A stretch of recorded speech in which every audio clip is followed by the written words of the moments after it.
This is how you cross over from Israel to Gaza, and right now we're in no man's land. Prime Minister, do you now regret when once asked what your favourite joke was, you replied, Nick Clegg? And Deputy Prime Minister, what do you think of that? Mr. Trump, why should you be president? What makes you fit for the role? Is it just one big ego trip? Thank you very much. People aren't sure they can trust what you say. You say things and then it turns out that they're not quite what you said. My name's Andy Bell and I've been a journalist for over 30 years. In this podcast series, How Did We Get Here?, I try to provide context and background to a big story in the news. This week, the world has been horrified by the explosion in Beirut. How could such a catastrophe happen, and can the Lebanese state cope with a disaster on this scale? I talked to Tom Fletcher, the UK's ambassador to Lebanon from 2011 to 2015.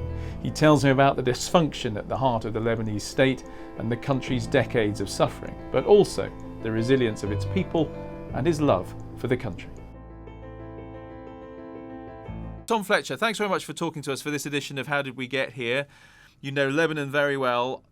I was just talking to some people after this awful disaster in Beirut, and the sort of thing, a couple of them said to me, well, you know, that's Lebanon. What do you expect? You can almost hear the kind of shrug in the way they were speaking. I mean, do you get an idea? Do you understand what they're driving at when they say that? I know how they feel, and I think it's the way a lot of Lebanese people, a lot of Beirutis feel at the moment. This is a country and a city that just seems to take so many of these huge blows, which will be knockout blows, to be honest, for most cities, most countries. And the extraordinary thing about Beirutis, about the Lebanese people, is they bounce back, but they are carrying. This is a heavy load to carry at the moment. I think what they're referring to there as well is just this sense of just a relentlessness at the moment. This comes at the end of on the back of an economic crisis, on the political crisis, on the back of a political crisis in Syria, of course, on the back of COVID-19, which they're dealing with alongside the rest of the world. It's that accumulation of crises which is so devastating. I think they were also, and this was my impression, driving at the idea that things go wrong here, and we haven't really got a system that works. That is almost, we think of ourselves as a modern country, but when the system is put under strain, it just doesn't work. Am I right about that? So I think, yeah, you're right. It's maybe two things. One is a sort of underlying sense of fatalism, and anyone who's lived in Beirut will have experienced that sense. The expectation almost that bad things happen to Lebanon. But yeah, there's something more specific there as well, which is this frustration, and it's understandable, really, at the long-standing levels of poor governance, mismanagement, the lack of reform, which has so frustrated the international community, frustrated me when I was there, and I wrote about it and spoke about it a lot when I was ambassador. But more importantly, it really frustrates the Lebanese people. These are extraordinary, talented, hardworking traders, and the frustrations of coping without internet, without power, without proper infrastructure, without proper governance, without the roads working properly, it really gets them down, and I can understand that. But why is the system not working as it should then? What we think of it as a sort of, well, I do, as a kind of modern state on the Mediterranean. Why is it not working in the way that it should do? What's the background that is holding it back? So, Andy, there's probably a 12-hour answer, and there's a 12-year answer I could give you, but I should try and spare you. I mean, this is partly the system of government which was really cemented in place at the end of the Lebanese civil war. And it was designed to stop these factions going back into another horrific conflict. It wasn't designed to deliver good governance. So it was a sort of network of overlapping checks and balances between the different factions to stop any one faction becoming too powerful. So you have, for example, three presidents. Sorry, three presidents? So you have a president in the classic sense. You have a president who is the Speaker of the House, and then the Prime Minister is also nominally a president as well. So you've got these three rival power centers, and then of course you've got much of the real power which resides with the individuals and the groups who actually were left at the end of this disastrous civil war. And then on top of that, then you have the legacy of decades of Syrian occupation, brutal, occupation by Hafez al-Assad, the father of Bashar, and now by Bashar, up until the mid 2005, 2006 period when Lebanon finally was able to breathe and see that Syrian influence recede. But that was then quickly replaced then by the overflow of the Syria civil war. And Lebanon has, of course, taken in huge numbers of refugees, but it's also suffered the political and economic overflow of that civil war. To jump back, you talked about the sort of different power groups that had to be accommodated that came out of the civil war. I mean, I can remember all those news reports of the different factions. But can you give us a quick potted history of the groups within Lebanon that are almost sort of powers unto themselves, rather that have to be accommodated in this system that you've sketched out?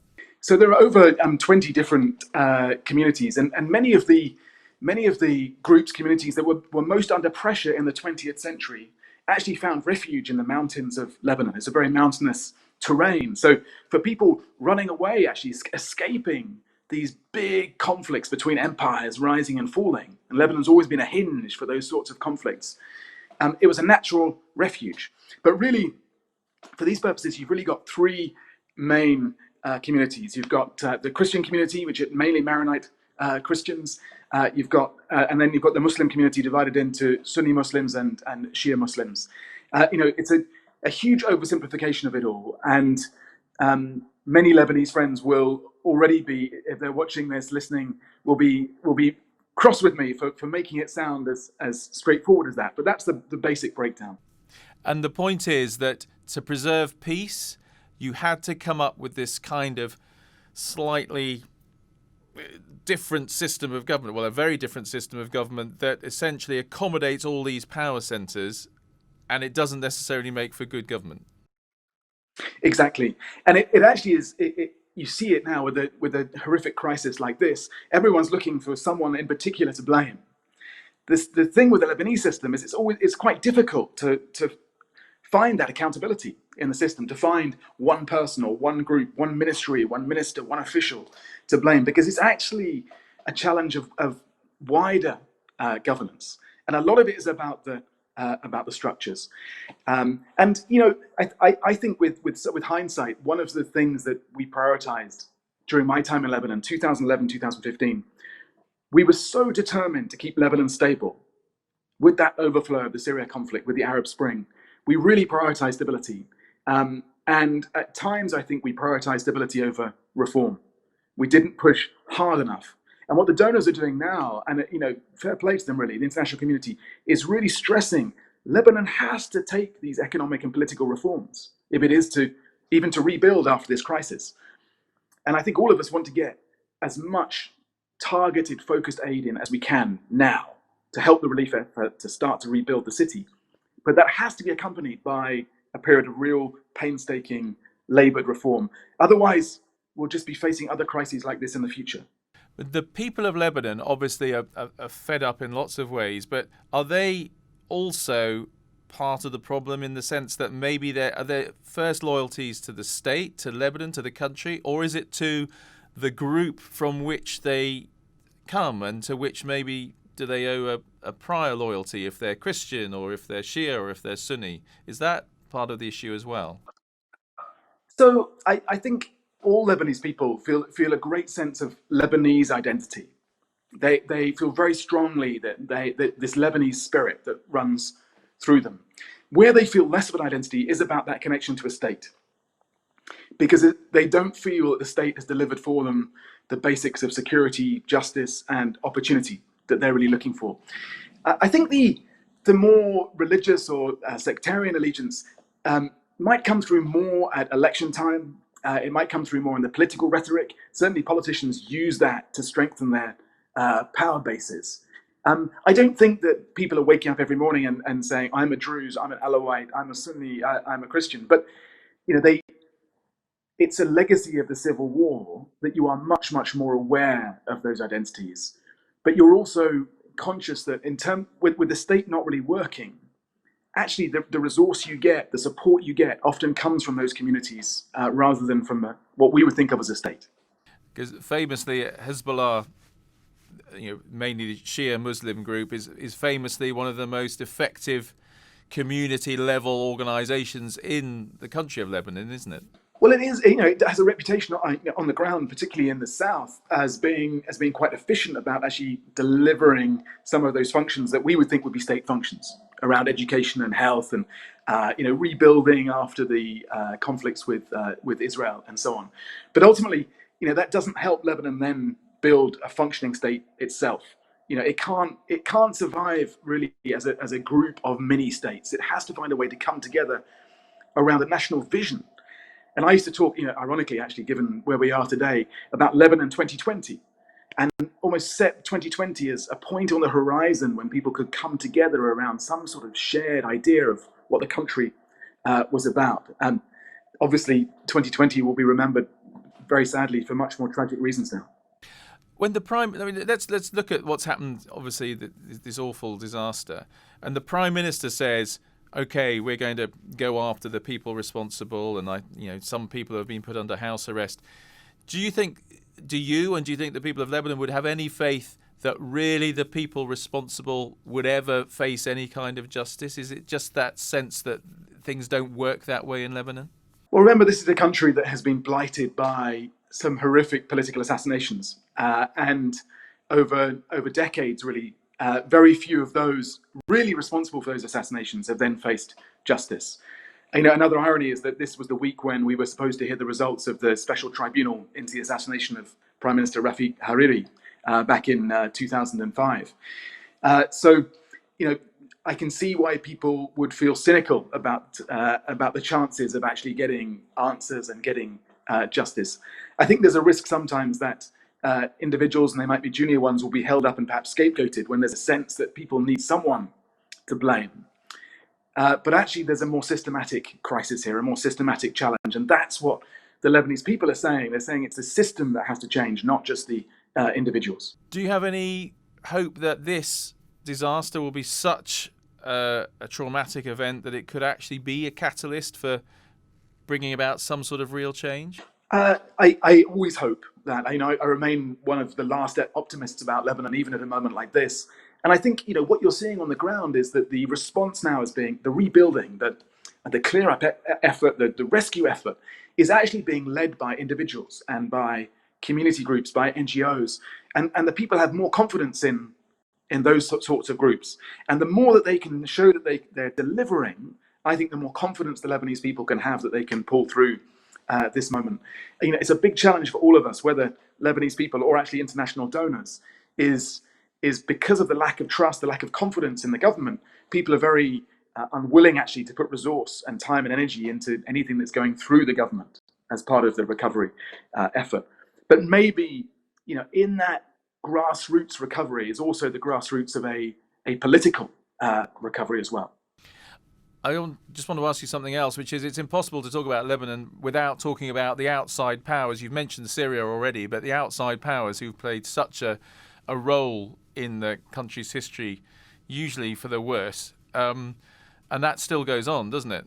Well, I think there are a number of countries that, and certainly I would put Britain in this category, that have as their priority now Lebanon's stability, have that, are genuine supporters and friends of Lebanon. They want to see Lebanon succeed. But there are a number of other countries that are still fighting over the idea of Lebanon. And one of the big challenges we've seen in recent years is that sort of power struggle, that tug of war, regional tug of war between different regional powers actually taking place in Lebanon itself. So almost every faction in Lebanon has an external force, an external power with which it's associated, which provides it with arms and legitimacy and international muscle. One of the things we did when I was in Beirut was to create something called the International Support Group, where we tried to get together all the countries that basically didn't want to fight over Lebanon anymore, but wanted to fight for Lebanon. And I hope that that's the sort of mechanism that now can be really helpful as the international community tries to work out how to rebuild. But one big danger in the middle of all this is that actually, in the absence of huge amounts of international support, European support, American support, other countries could move fast to then fill that vacuum in an opportunistic way. Iran, for example. And I would worry about the long-term implications for Lebanon's politics and governance if that happens. Because Iran already has a big influence through Hezbollah with the Shia Muslim population, doesn't it? Yeah, I mean, so Iran, 4 or 5 years ago, Iran was spending a lot of time briefing out about its control of several capitals across the Middle East, and it would often put Damascus, Beirut. It would often talk about Yemen in that context. So there's been a definite effort to assert that authority across the region. The danger with a country like Beirut is if any one group, if any one faction gets too powerful, and that balance, that very fragile balance, goes, then the system is placed under even greater strain. And I think we've seen that in the last 4 or 5 years. And what about Israel? We have to mention Israel in terms of influence in Lebanon. Obviously, I mean we don't have to go back to, I think, 2006. There was an actual war between Israel and Lebanon, and that. Even talking now, people with this disaster, a lot of people's first reaction was it was an Israeli attack. I mean, it's never far away, is it? That's that sense that Israel is a threat. It's a feature of these moments in Lebanon, these instances, that everyone will rush first to blame their classic enemies. So a bunch of people blamed Israel, a bunch of people blamed Iran. Someone else probably blamed the UK. Who knows? But there is that legacy of the 2006 attacks by Israel, which destroyed much of the south. Of course, the 1996 conflict, and then more historical conflicts. Back to the 80s, which really scarred Lebanon. Actually, created more destruction in Lebanon than this explosion, but also gave Hezbollah an argument for their own existence and for their own legitimacy, as they would say, defenders of the south of Lebanon. So there is that legacy.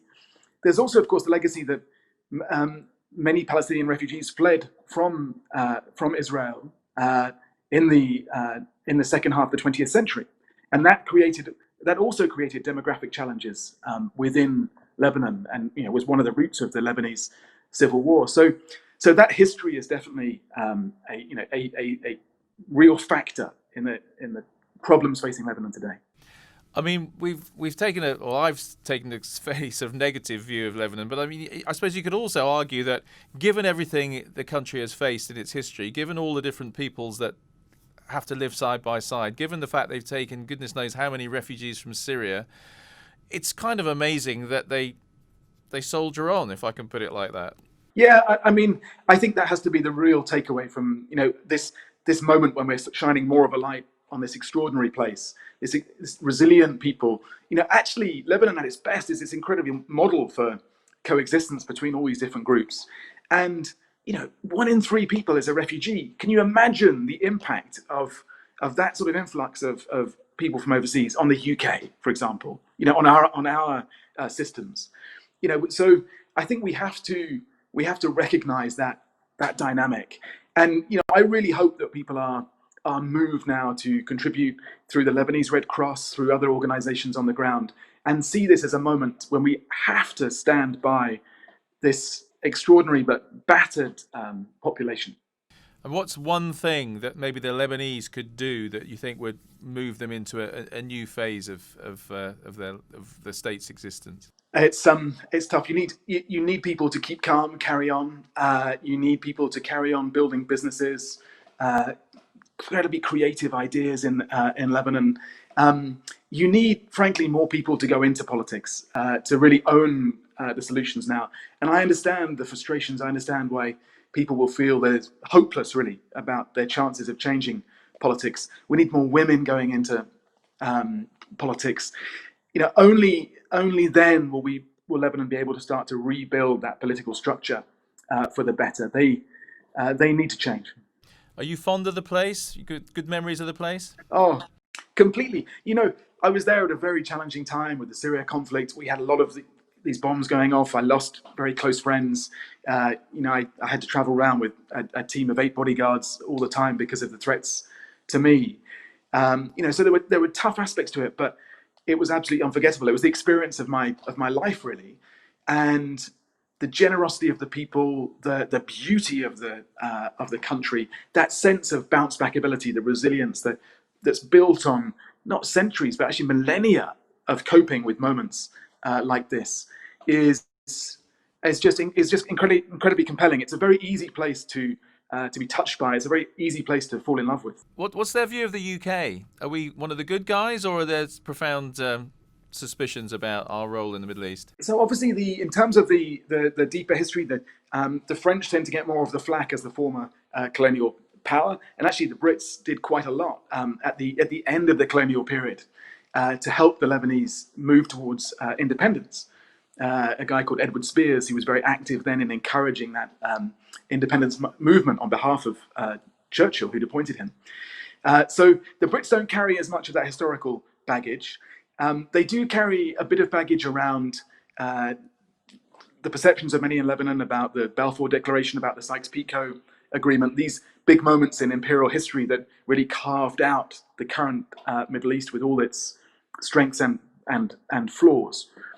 But I think more recently that there is a sense that, and I'm confident this is the case, that we are on their side, that we are standing shoulder to shoulder with them. We spend a lot of time and a lot of energy, a lot of money building up the Lebanese army as an independent force to defend Lebanon. We've spent a huge amount of time and money on education. We provided, when I was there, textbooks for all the schools in the country. And we've really been one of the leading countries in helping Lebanon respond to the challenge of hosting all those refugees. So I hope and I believe that most Lebanese would see us as on the right side, as on their side in helping them through these challenges.